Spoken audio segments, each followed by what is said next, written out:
예. 우리 사람마다 인생의 전환점이 있습니다.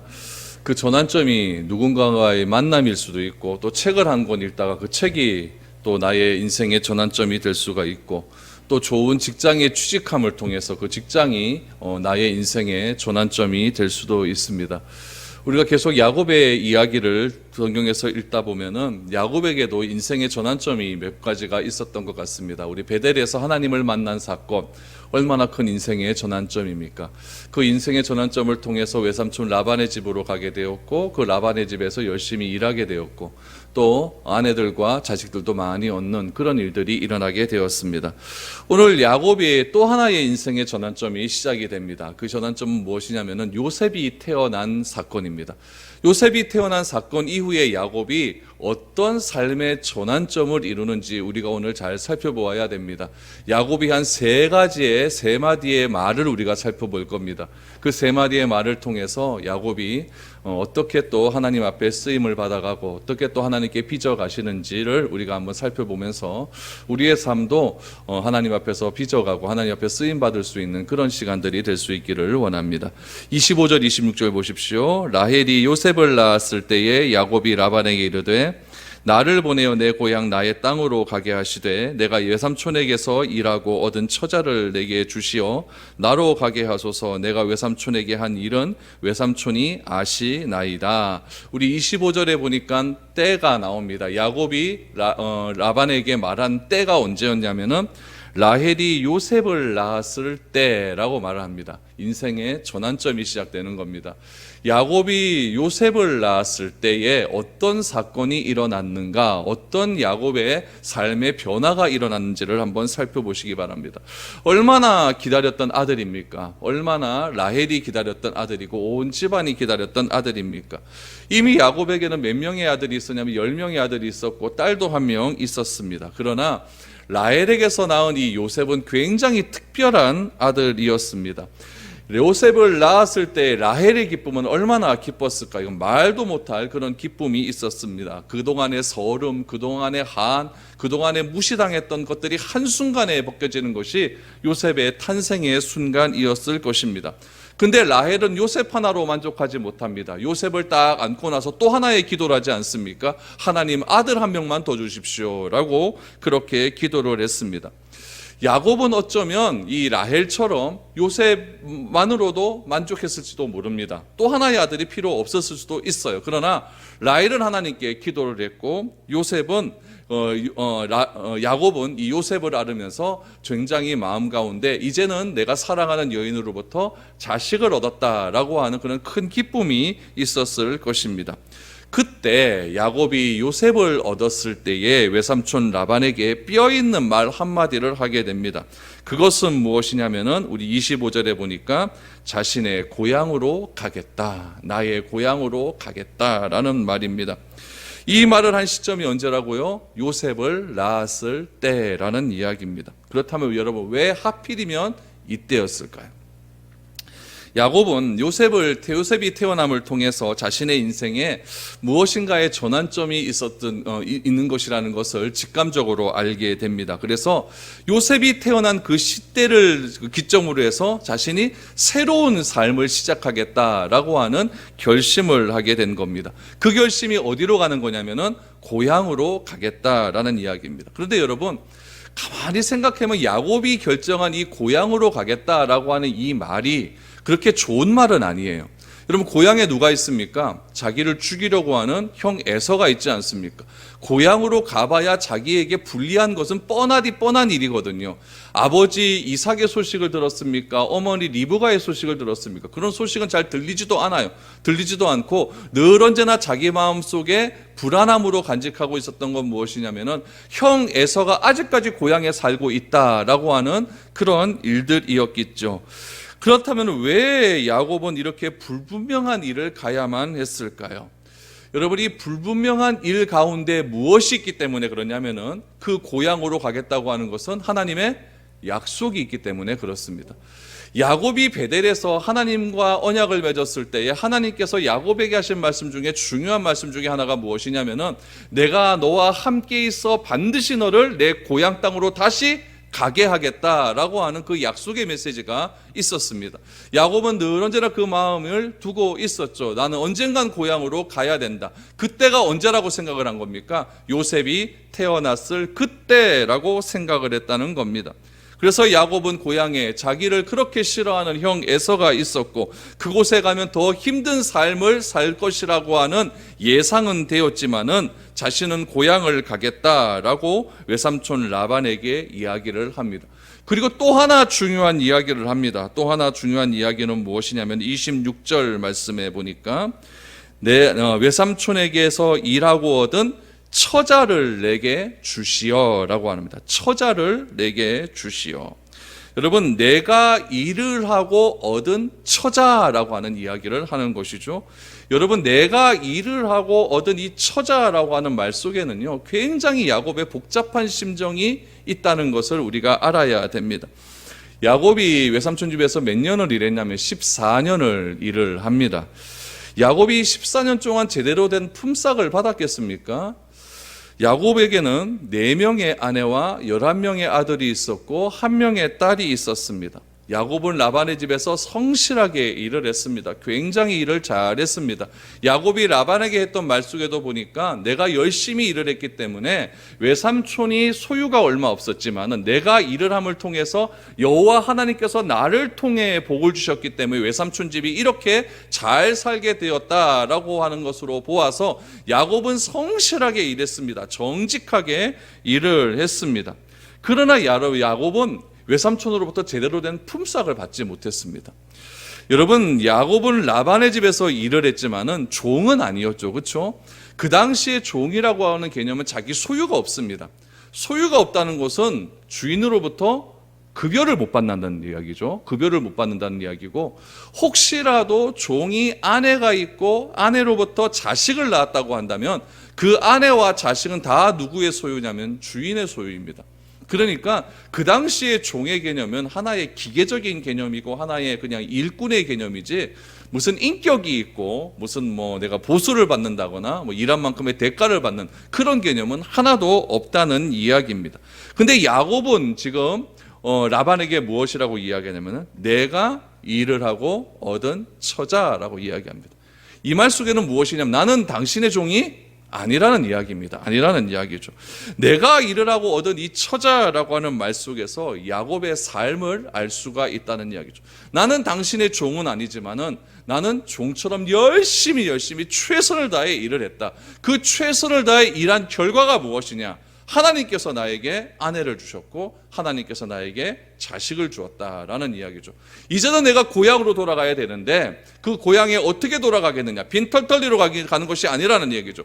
하나님께서 나에게 주신 내 처자를 데리고 고향으로 가겠다. 이거는 여러분 종으로서 귀환한다는 얘기가 아닙니다. 종으로서 귀하는 얘기가 아니라 하나의 인격체로서 내가 일한 만큼의 정당한 대가를 가지고 나는 이제 하나님께 종으로, 하나님의 약속을 따라서 약속의 땅으로 가겠다라고 하는 그런 이야기였죠. 그러면 여러분, 이런 이야기를 이 정도 했었으면 라반이 이제는 알았다라고 해줘야 되는데 라반이 그렇게 하지는 않습니다. 여러분 27절, 28절 라반의 반응을 보십시오. 라반이 그에게 이르되 여호와께서 너로 말미암아 내게 복을 주신 줄을 내가 깨달았노니 내가 나를 사랑스럽게 여기거든 그대로 있으라. 또 이르되 내 품삯을 정하라. 내가 그것을 주리라 라고 말합니다. 라반이 야곱의 의도를 알아요, 몰라요? 빤히 다 알고 있죠. 가라 그럽니까? 가지 말라고 합니까? 못 가게 합니다. 왜 그럴까요? 야곱 가면 내 돈벌이가 떨어질 것은 뻔히 알기 때문에 그렇다는 이야기죠. 그래서 자신의 집에 그대로 있으라라고 말을 합니다. 자신의 집에 있으라라고 하면서 두 가지의 이야기를 하죠. 첫 번째, 나를 사랑하거든. 외삼촌과 자기 조카 간의 어떤 혈육지 간의 관계를 이야기합니다. 또 하나는 무엇이냐면은 이 라반이 얼마나 대단한 사람이에요. 라반은 하나님 믿는 사람이 아니거든요. 하나님을 믿지 않았음에도 불구하고 하나님의 이름을 들먹이기 시작합니다. 여호와께서 너로 말미암아 내게 복 주신 줄 내가 알고 있다라고 하는 말까지 합니다. 여러분, 여호와께서 너를 통하여서 나에게 복을 줬다는 것을 알고 있고 내가 나를 사랑한다라고 하는 이 두 가지의 말, 이 두 가지 말한 이유가 뭐냐면은 야곱이 떠나면 내 수입이 적어지니까 어떻게 해서든지 야곱을 붙잡고 있으려고 하는 그런 라반의 아주 굉장히 이기적인 태도를 보여줄 수가 있는 거죠. 독립 안 시키겠다는 얘기죠. 그러면서 라반이 하는 얘기 뭐냐면 연봉 협상하잖아요. 새로운 연봉 협상, 내 품삯을 정하라. 이 세 가지의 이야기를 합니다. 그런데 여러분, 연봉을 협상을 하는데 내 품삯을 정하라라고 하는 것은 한 몇 가지 의미가 생각할 수가 있어요. 첫 번째 생각은 어떤 생각이 있냐면은, 그동안은 라반이 야곱에게 돈을 주지 않았는데 이제는 내가 너에게 돈을 주겠다라고 하는 말을 생각할 수도 있고, 또 하나의 말은 무엇이냐면, 내가 너에게 어느 정도의 급여는 지급했는데 이제는 뭐 나간다 그러니까 좀 더 인상시켜 줄 것 아닙니까? 그렇죠? 인상분을 내가 너에게 해줄 테니까 네가 돈을 얼마를 받을 건지 한번 정해봐라, 이렇게 말할 수도 있습니다. 여러 가지 다양하게 생각할 수가 있는데, 하여튼 라반은 지금 급한 겁니다. 이 사람 나가면은 내 지금 재산이 더욱더 떨어질 것 같으니까 내 품삯을 정하라라고 이야기합니다. 야곱의 대답은 무엇이었냐면은, 여러분 창세기 31장 그 다음 장인데 7절에서 7절 말씀 보시고 41절 말씀을 보시면은 라반이 야곱에게 어떻게 행동했냐는 것을 알 수가 있습니다. 어떻게 행동했냐면은 품삯을 10번이나 어겼다는 이야기죠. 그러니까 돈을 제대로 주지 않았다는 이야기예요. 돈을 제대로 주지 않았음에도 불구하고 야곱은 꿋꿋하게 그 자리에 있었다라는 이야기입니다. 그래서 야곱의 마음 가운데는 지금 무슨 마음이 있냐면은, 지금 요셉도 태어났고 이제 나는 하나님의 언약을 따라서 고향 땅으로 가야겠고, 고향 땅으로 가되 누구를 데려가느냐? 내 처자, 내 아내와 내 아내를 데리고 정정당당하게 나는 나가겠다라고 하는 독립선언을 했다는 이야기입니다. 라반은 지금 이런 말을 다 알아들었어요. 알아들어서 지금 야곱에게 새로운 조건을 제시를 한 거죠. 그러자 야곱이 또 하나의 말을 합니다. 무슨 말을 하냐면 29절 30절 말씀에 보면은 야곱이 이 인생의 전환기에 했던 세 번째 말이 나옵니다. 29절 30절을 보십시오. 야곱이 그에게 이르되, 내가 어떻게 외삼촌을 섬겼는지, 어떻게 외삼촌의 가축을 쳤는지 외삼촌이 아시나이다. 내가 오기 전에는 외삼촌의 소유가 적더니 번성하여 때를 이루었나니 내 발이 이르는 곳마다 여호와께서 외삼촌에게 복을 주셨나이다. 그러나 나는 언제나 내 집을 세우리까? 라고 말을 합니다. 지금 야곱이 하는 이야기는 뭐냐면 29절에서 30절 중반까지 한 얘기는 무엇이냐면은 자기 신생 한탄을 하는 거예요. 내가 이렇게 일했다는 거예요. 이렇게 일하면 나에게 뭔가 딱 드러나는 뭔가 결과가 있어야 되는데 아무것도 없다는 이야기죠. 그래서 야곱이 지금 외삼촌에게 고향을 가겠다라고 말을 한 것, 또 하나 내 처자가 있다라고 말을 한 것은 지금 30절에 나오는 이 말 때문에 했다는 이야기예요. 그 30절에 나오는 말이 뭐냐면, 그러나 나는 언제나 내 집을 세우리까. 그러나 나는 언제나 내 집을 세우리까. 야곱이 지금까지 라반의 집에서 당했던 일들이 있었습니다. 말없이 참았겠죠. 또 그렇게 지내왔던 세월이 14년의 세월이었습니다. 부당한 일을 당해도 어려운 시간을 그는 참고 견디고 인내했습니다. 야곱이 오기 전에 라반의 집은 그렇게 부유하진 않았지만은 야곱은 자신이 라반의 집에서 일을 한 이후로 라반의 집이 부자가 되었다는 것을 이야기를 합니다. 라반도 그것을 인정합니다. 그리고 한마디 하는 것이, 나는 언제 내 집을 세우리까? 야곱이 늘 언제나 마음속에 두고 싶었던 것은 무엇이냐면은 내 집을 세우고 싶은 것, 다시 말하면 내 소유를 갖고 싶은 것이라는 이야기입니다. 여러분, 나는 언제 내 집을 세우리까? 이 말을 잘 한번 생각을 해보십시오.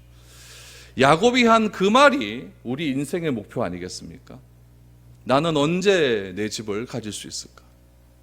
나는 언제 번듯한 회사의 사장 한번 될 수 있을까? 나는 언제 내 아파트 하나 가질 수 있을까? 저도 이런 생각 정말 많이 했습니다. 나는 언제 담임 목사 될까? 이 말은 나도 책임감 있는 자리에 한번 올라가고 싶다. 나도 그 자리에 가서 내 거 한번 해보고 싶다라고 하는 인생의 목표 아니겠습니까? 내 교회 하고 싶고, 내 집 짓고 싶고, 내 사업체 갖고 싶고, 내 나라 세우고 싶고, 그것이 다 오늘날 우리가 살아가는 우리의 인생의 삶의 목적 아니겠습니까? 그런데 이러한 자신의 속내를 내색하는 사람도 있고 숨기는 사람도 있습니다. 야곱은 자신의 이런 목적을 14년을 숨겼습니다. 14년을 숨기고 이제 나가려고 하는데 외삼촌이 말리니까 나는 언제 내 것 가지겠습니까? 라고 말을 합니다. 야곱이 14년을 견딜 수 있었던 이유는 마음속에 늘 언제나 이런 생각을 하고 있었기 때문에 그렇습니다. 인간에게는 이런 생각이 떠나지 않습니다. 나는 언제나 내 거 한번 해볼 수 있을까? 나는 언제 내 집을 세울 수 있을까? 이런 것들을 능력껏 한번 해봐라 라고 하는 주의가 자본주의 아닙니까? 이런 것들 그거 안 된다 안 된다. 우리 없는 사람도 생각해봐야 된다. 그래서 같이 하자. 그게 뭡니까? 공산주의 아닙니까? 그러나 현실의 공산주의는 공평하고 나누어 주어야 한다고 생각을 하니까 일을 하는 사람이 없어요. 그러다 보니까 공산주의가 자꾸 하향 평준화가 되는 것 아닙니까? 그러니까 공산주의 사회는 자꾸 못 사는 거잖아요. 그러나 성경적인 해답이 있습니다. 나는 언제나 내 집을 갖겠습니까? 이 말이 여러분 결코 나쁜 얘기는 아니에요. 나쁜 얘기는 아닌데 성경에서는 거기다가 하나를 더 붙입니다. 어떻게 붙이냐면은 내 집은 세우되 내 집처럼 살지는 말라라는 이야기입니다. 내 인생의 삶의 목표는 세우되 그 목표가 나를 위한 삶의 목표가 되어서는 안 된다라는 이야기죠. 능력껏 내 집을 줄 때 그 집이 어떤 집이 되어야 하느냐? 하나님이 인정하는 집이 되어야 된다라는 말입니다. 어디서 그것이 이루어질까요? 온전한 교회를 통해서, 온전한 여러분들의 사회생활을 통해서, 온전한 우리의 가정을 통해서 그렇게 이루어집니다. 성경에는 자신의 교회를 세우고자 하는 그런 여러 가지 일들이 많이 나옵니다. 창세기 2장에 보면 성령의 충만함을 받습니다. 성령의 충만을 받고 가장 성경적인 교회의 모델 모습이 하나 나옵니다. 그 모델의 모습이 초대교회라고 부르는 예루살렘 교회입니다. 성령의 충만함을 받고 그들이 한 가정에서 교회 공동체를 이루면서 그들이 어떠한 삶을 살았는지 한번 보시기 바랍니다. 사도행전 2장 44절에서 47절 말씀을 한번 보시기를 바랍니다. 같이 읽죠. 시작. 믿는 사람이 다 함께 있어 모든 물건을 서로 통용하고 또 재산과 소유를 팔아 각 사람의 필요를 따라 나누어 주며 날마다 마음을 같이하여 성전에 모이기를 힘쓰고 집에서 떡을 떼며 기쁨과 순전한 마음으로 음식을 먹고 하나님을 찬미하며 또 온 백성에게 칭송을 받으니 주께서 구원받는 사람을 날마다 더하게 하시니라. 이것이 온전한 교회의 모습이라는 거죠. 이것이 내 교회를 세우고자, 하나님께서 내 반석 위에 내 교회를 세우고자 하는 참된 모습이라는 겁니다.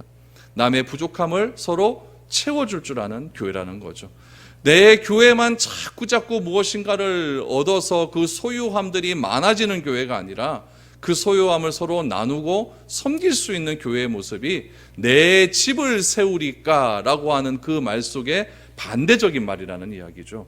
우리의 목표는 항상 무엇이냐? 내 것입니다. 내 것. 그러나 하나님의 목표는 무엇이냐면은 내 집은 세우되 그것이 다 내 것은 아니라는 이야기입니다. 제자들을 보십시오. 제자들이 예수님 왜 따라다녔을까요? 다들 욕심이 있죠. 욕심이 있고 욕망이 있어서 따라다닌 겁니다. 그 욕심과 욕망을 다 감추어 놓았습니다. 감추어 놓았다가 예수님께서 십자가에 못 박히시기 몇 주 전에 예루살렘에서 대판 싸움이 일어나지 않습니까? 예루살렘 입성하기 전에 싸움이 일어납니다. 누가 높은 자리에 올라갈 것인가 라고 싸움이 일어나죠. 그런데 그 싸움이 일어나는 때가 언제였냐면 예수님 사역 말기입니다.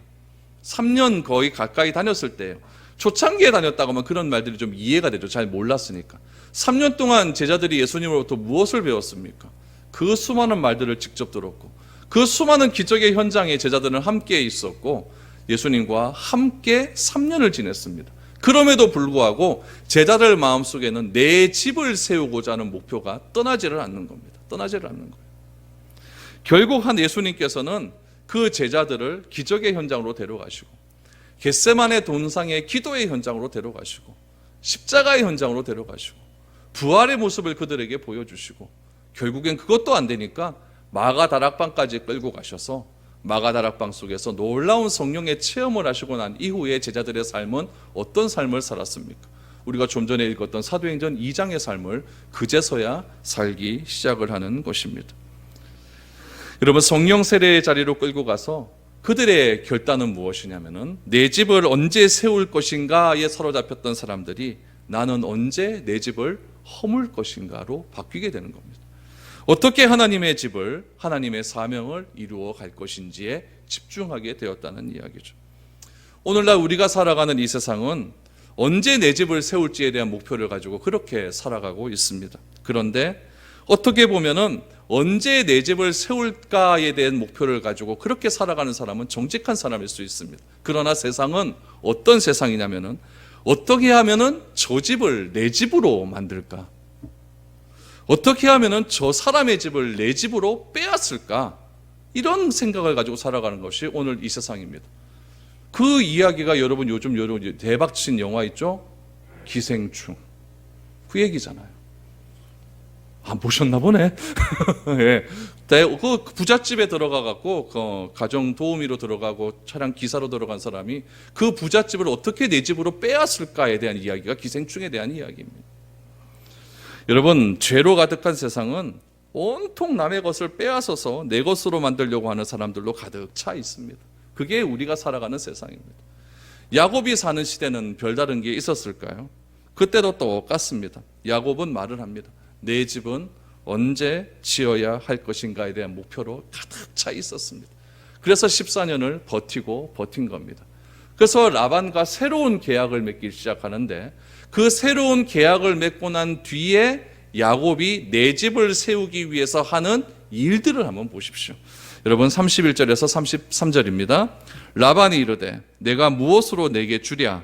야곱이 이르되 외삼촌께서 내게 아무것도 주시지 않아도 나를 위하여 이 일을 행하시면 내가 다시 외삼촌의 양떼를 먹이고 지키리이다. 오늘 내가 외삼촌의 양떼를 두루 다니며 그 양 중에 아롱진 것과 점 있는 것과 검은 것을 가려내며 또 염소 중에 점 있는 것과 아롱진 것을 가려내리니 이 같은 것이 내 품삯이 되리이다. 후일에 외삼촌께서 오셔서 내 품삯을 조사하실 때에 나의 의가 내 대답이 되리이다. 내게 혹시 염소 중에 아롱지지 아니한 것이나 점이 없는 것이나 양 중에 검지 아니한 것이 있거든 다 도둑질한 것으로 인정하소서. 조건을 내세우라 했더니 야곱이 하는 말을 보십시오. 여러분, 양은 흰 게 좋은 양일까요? 검은 게 좋은 양일까요? 흰 게 좋은 양입니다. 염소는요, 흑염소가 좋다 아닙니까? 그렇죠? 그러니까 양은 흰 게 좋은 거고 염소는 검은 게 좋은 겁니다. 그래서 야곱이 하는 말이 무엇이냐면은 아롱진 것 점박이와 같은 양은 잘 태어나지 않는다는 것을 알고 있어요. 그렇죠?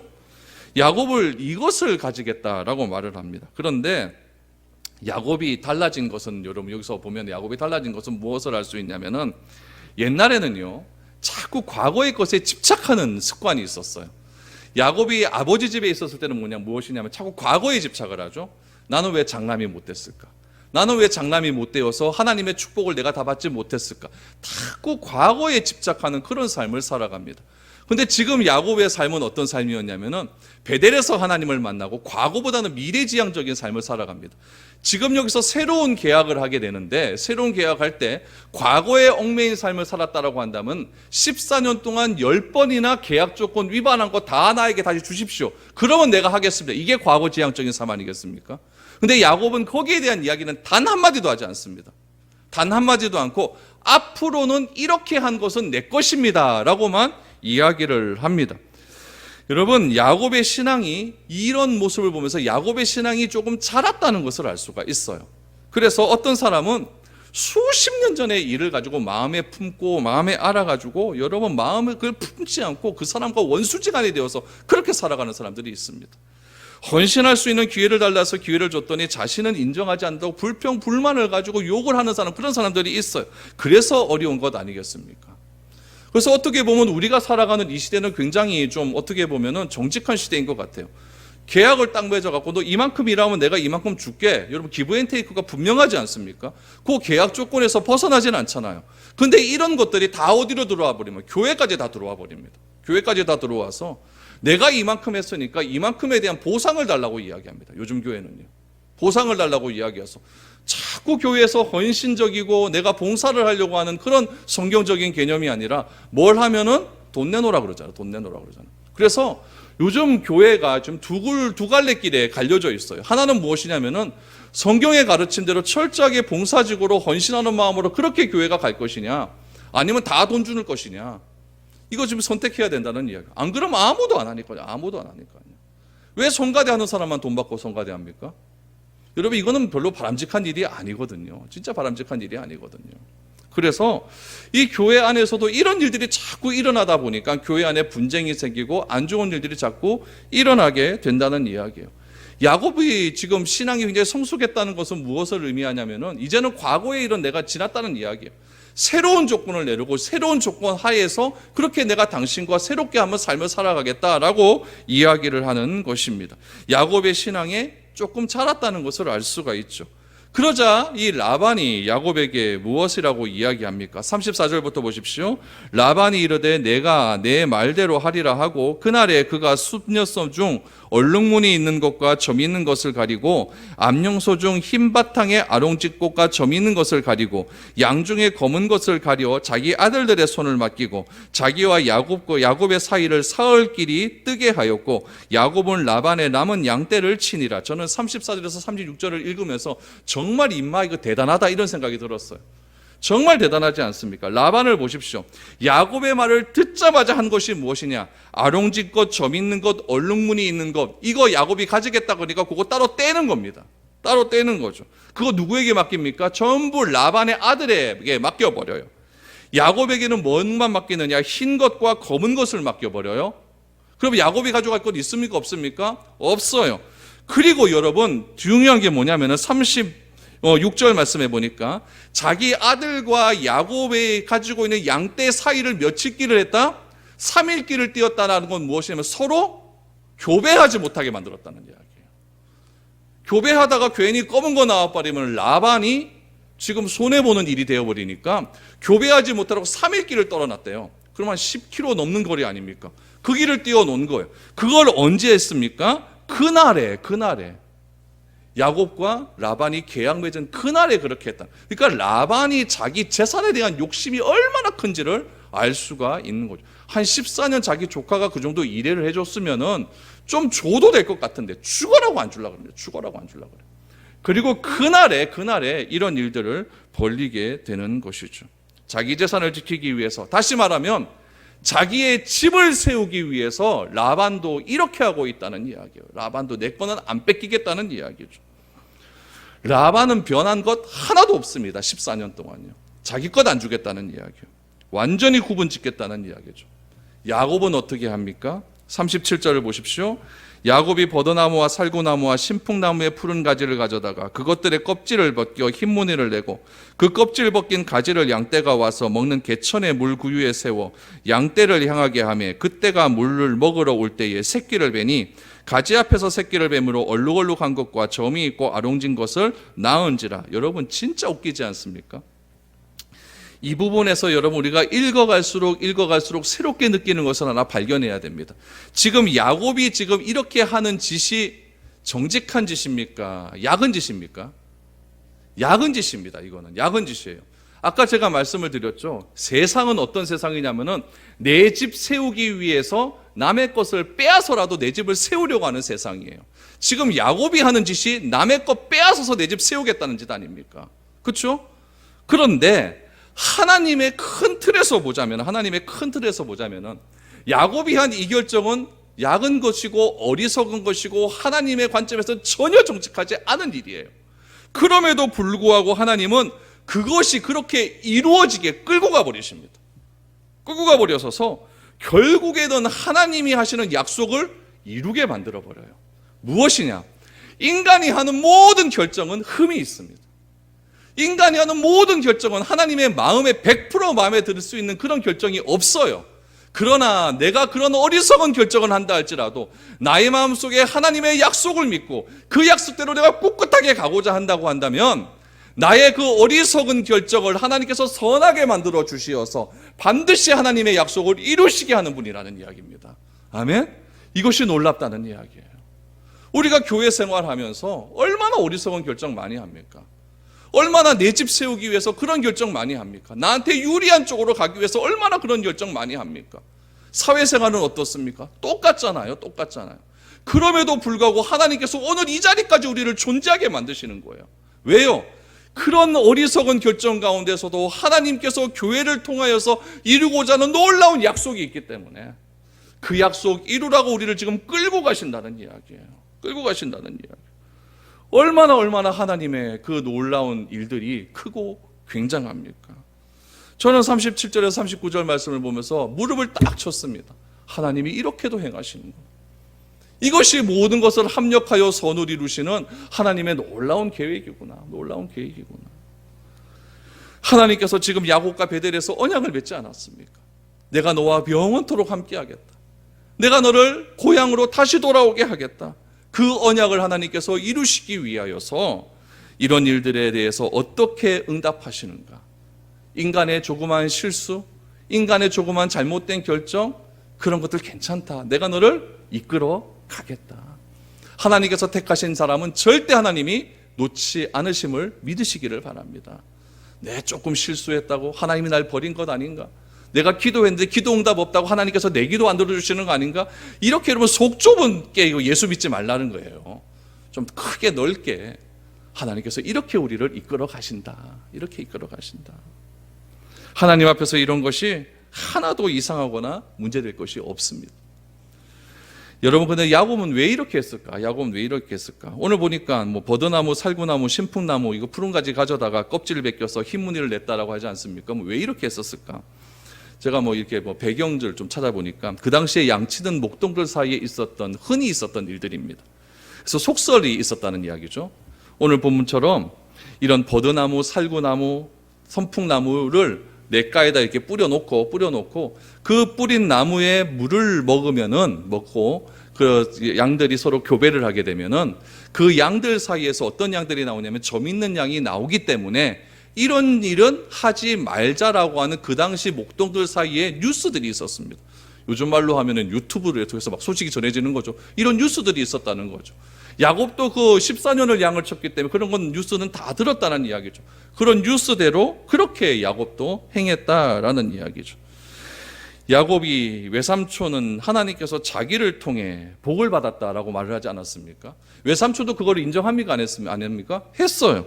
근데 정작 자기 것에 대한 소유는, 다시 말하면 하나님이 나에게 이런 것을 줬다라고 한다면 하나님이 주신 것에 대한 나눔이 있어야 되는데 그것에 대한 나눔은 전혀 없고 내 것을만 집착하려고 하는 그런 라반의 집착이 컸다는 것을 알 수가 있습니다. 그래서 하나님께서는 정작 자기의 것이 야곱의 것으로 빼앗길 것 같다라고 하는 그런 생각이 들자 지금 막 정신이 없는 거죠. 정신이 없는 거예요. 그래서 야곱과 말한 그날에 아롱지껏 다 구분시켜 놓고 서로 교배하지 못하도록 3일길을 떨자 놓고 난 이렇게 하겠다. 넌 아롱지 흰 것만 가져가 있어라. 이렇게 하는 거예요. 그러면은 이런 상황, 구분진 상황 속에서 야곱은 어떻게 행동하는가? 야곱도 똑같습니다. 똑같아요. 왜 이렇게 똑같은 일을 하냐면은 내 집 세우기 위해서. 40절부터 보십시오.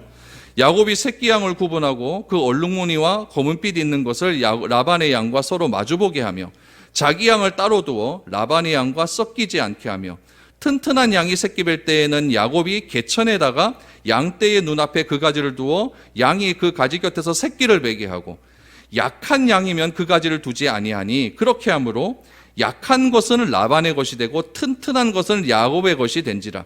이에 그 사람이 매우 번창하여 양떼와 노비와 낙타와 나귀가 많더라 라고 말합니다. 야곱의 본성이 또 드러나죠. 하나님을 만났음에도 본성이 잘 바뀌지가 않습니다. 내 것이 된다고 하니까 욕심이 생기는 거예요. 그래서 건강한 것은 나한테 놔둬버리고 약한 것은 따로 놓는 거예요.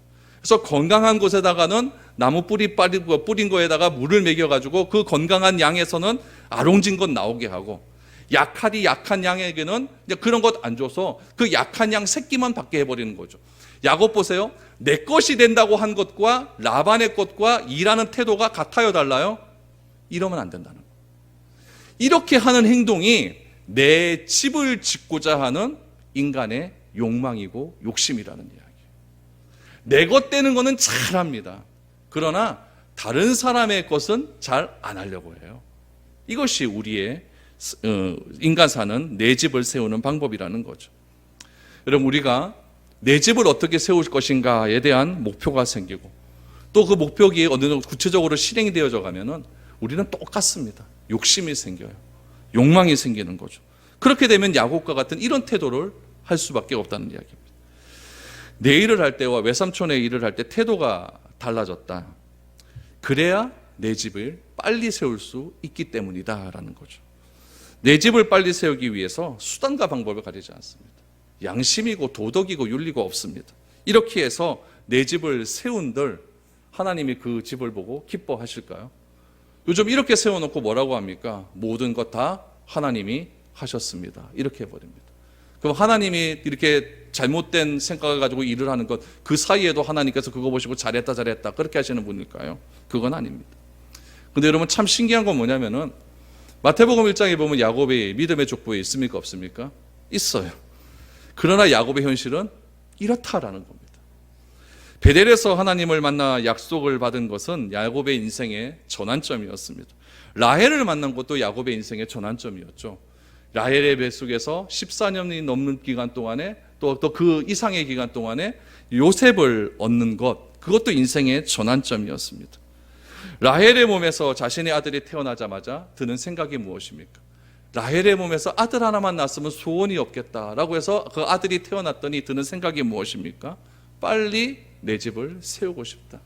빨리 내 집을 세우고 싶다의 그 사이에 들어가는 건 무엇이냐면은 수단과 방법을 가리지 않고서라도 이겁니다.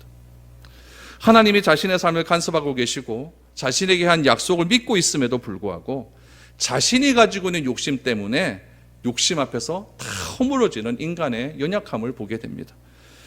외삼촌의 양을 돌보는 태도와 내 양을 지키는 태도가 다릅니다. 이것이 야곱의 신앙의 현 주소입니다. 예수님은 이런 야곱과 같은 우리를 바꾸시기 위해서 하나님 나라의 합당한 백성으로 만드시기 위해서 이 땅에 오셨습니다.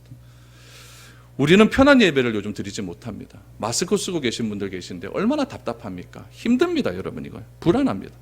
교회 올 때도 저는 막 이런 생각들이 요즘 얼마나 많이 드는지 몰라요. 지금 셋째 주부터 지금 예배 드리자고 그랬는데 혹시라도 이거 뭐 하나 또 잘못돼가지고 예배 드리다 여기서 누구 확진자 하나 나와버리면 의해 되겠노? 막 이런 불안감이 엄청나게 들어요. 엄청나게 들어요. 이런 현실을 과연 어떻게 바라봐야 될까? 생각을 해봅니다. 교회마다 내 집 짓기의 골몰에서 하나님께서 이런 방법이라도 사용하셔서 바른 교회로 자꾸 깨우치기 위한 하나님의 어떤 메시지는 아닌가, 이런 생각이 듭니다. 하나님께서 우리를 부르신 목적이 내 집 세우라고 우리를 부르진 않았지 않습니까? 그러나 우리는 그런 것들에 다 내 마음을 뺏겨서 오직 내 것에만 몰두했기 때문에 그래서 그것이 좀 떠나가라고 이런 일들을 벌이신 건 아닌가, 이런 생각이 듭니다. 우리 오늘 이사야 1장 말씀을 읽고 오늘 본문 말씀을 마치도록 하겠습니다. 이사야 1장 13절에서 15절 말씀입니다. 같이 읽죠. 시작. 헛된 재물을 다시 가져오지 말라. 분향은 내가 가증히 여기는 바요. 월삭과 안식일과 대회로 모이는 것도 그러하니 성회와 아울러 악을 행하는 것을 내가 견디지 못하겠노라. 내 마음이 너희의 월삭과 정한 절기를 싫어하나니 그것이 내게 무거운 짐이라. 내가 지기에 곤비하였느니라. 너희가 손을 펼 때에 내가 내 눈을 너희에게서 가리고 너희가 많이 기도할지라도 내가 듣지 아니하리니 이는 너희의 손에 피가 가득함이라. 여러분 이사야 선지자의 말을 잘 들으시오. 저 본문 좀 다시 좀 띄워 놓으실래요? 잘 들으십시오. 보면 뭐라고 나오냐면은 이사야 시대 때 사람들이 절기도 지켰고 예배도 드렸고 다 드렸어요. 그런데 하나님이 이사야 선지자에게 하신 말씀은 무엇이냐면은 너희가 드리는 예배가 내게 무거운 짐이라라고 말을 합니다. 우리가 드리는 예배가 하나님 앞에 짐이래요.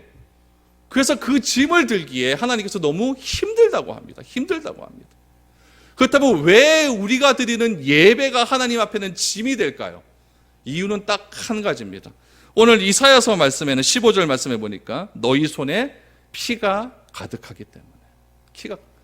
오늘 본문 말씀으로 다시 바꾸어서 얘기를 한다면 뭐냐면은 우리가 내 집 짓기에만 골몰하고 오로지 내 목표를 이루기 위해서 하나님이 주신 그 놀라운 사명을 잊어버리고 수단과 방법을 가리지 않고 오로지 내 집 짓는 데만 몰두한다고 한다면, 그런 마음으로 예배를 드린다고 한다면 오늘 우리가 드리는 예배는 다 하나님 앞에 짐이 될 수밖에 없다는 이야기입니다.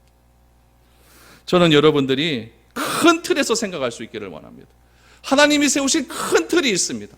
그 틀에 내 모든 것들 다 끼워 맞추십시오. 다 맞추십시오. 내 계획도 하나님의 틀에 끼워 맞추십시오. 내 계획에 하나님의 틀을 끼워 맞추려고 하지 마시고 하나님의 틀에 내 계획을 다 끼워 맞추십시오. 끼워 맞춰 가시면서 그 끼워 맞추어 가면서 내 모든 짐을 내려놓기 시작하는 겁니다. 예수님이 왜 이 땅에 오셨습니까? 내 손에 쥔 그 집, 그거 손 놓게 하기 위해서 예수님은 이 땅에 오셨습니다. 이 땅에 오시고 진실로 그의 삶을 통하여서 손 놓는 방법이 무엇인지를 그의 삶을 통해 직접 보여주셨습니다. 예수님이 이런 프레임을 옮기기 위해서 이 땅에 오셨고, 그 프레임을 옮긴 사람들의 모임이 교회라고 한다면 이 교회는 여러분 어떤 교회가 되어야 되겠습니까? 나는 어떤 그리스도인이 되어야 되겠습니까? 이 질문에 진지하게 여러분들이 대답을 하시기 바랍니다. 내가 손잡고 있는, 손 쥐고 있는 내 집은 무엇인가? 이걸 무엇을 놔야 될까? 예수님이 이것 때문에 이 땅에 오셔서 십자가에 못 박혔던 사실을 다시 한번 기억하시면서 나도 진실된 모습으로 하나님 앞에선 그리스도인이 되겠다라고 하는 그런 결단이 저와 여러분들 가운데 있어질 수 있기를 축복합니다. 그런 교회가 될 수 있기를 주님의 이름으로 축복합니다. 우리